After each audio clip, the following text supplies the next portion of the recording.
औज़ुबिल्लाहिमिनश्शैतानिर्रजीम बिस्मिल्लाहिर्रहमानिर्रहीम। ये जो क्वेश्चन पेपर आपके सामने मैंने रखा हुआ है ये 9 जून को हुआ है। तो आप ये देख सकते हैं इसमें सिमेट्रिक और एसिमेट्रिक रिलेशन में डिफरेंस पूछा गया है। अच्छा, कोई भी पहले तो मैं आपको ये बता दूं कि जब तक आपके कॉन्सेप्ट्स क्लियर नहीं होंगे आप कोई भी पेपर सॉल्व नहीं कर सकते हैं, ठीक है। तो बजाय रट्टा मारने के मैंने आपके लिए स्पेशली उर्दू में लिखा है ताकि आपको समझ आ जाए, ठीक है। और इसकी आप प्रैक्टिस करें जितनी ज़्यादा हो सकती है। मैथ की तो प्रैक्टिस आप ज़रूर करें। आप देखें सिमेट्रिक रिलेशन क्या होता है, एंटी सिमेट्रिक रिलेशन क्या होता है।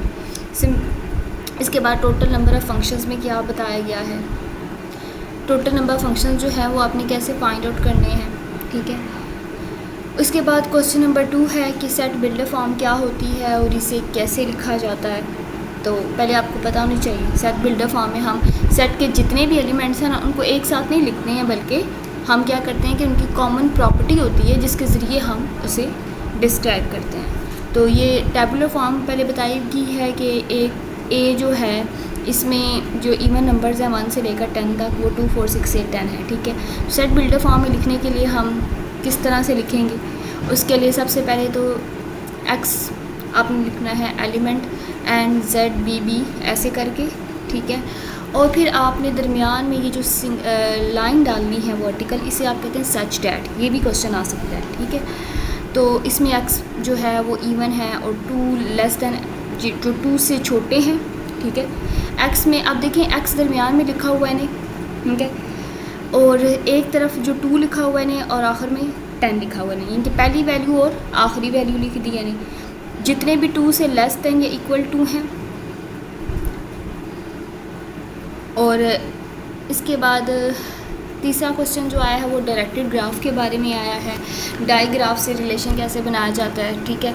डायरेक्टेड ग्राफ में जो डॉट्स या सर्कल्स होते हैं उन्हें वर्टिकल्स या एलिमेंट्स कहते हैं, ठीक है। ये सारी इसकी एग्जांपल है, पढ़ लें आप। और इसके बाद ये शॉर्ट क्वेश्चंस में आया है, ये भी 1 जून को ये हुआ है, ये किसी दूसरे स्टूडेंट ने शेयर किया है। इसमें ऑर्डर रिलेशनशिप के बारे में पूछा गया है कि पार्शियल ऑर्डर क्या होता है, टोटल ऑर्डर क्या होता है, पार्शियल ऑर्डर की 3 प्रॉपर्टीज़ कौन सी हैं, ये भी आप देख लें। टोटल ऑर्डर रिलेशनशिप क्या होता है, ठीक हो गया। अब क्वेश्चन नंबर 2 है, इसमें प्रूव करना है कि A union B is equal to B union A. ये कम्यूटेटिव लॉ ऑफ यूनियन है, ये भी आपको पता होना चाहिए। तो ये स्टेप 1 और स्टेप 2 करके इसको प्रूव करना है। क्वेश्चन नंबर 3 में 1 to 1 इंजेक्टिव फंक्शन क्या होता है ये पूछा गया है, तो ये भी आप देख लें। अगला क्वेश्चन है, ये तीसरा पेपर किसी बच्चे ने शेयर किया है, रिकर्शन टॉपिक से वैल्यू मालूम करें।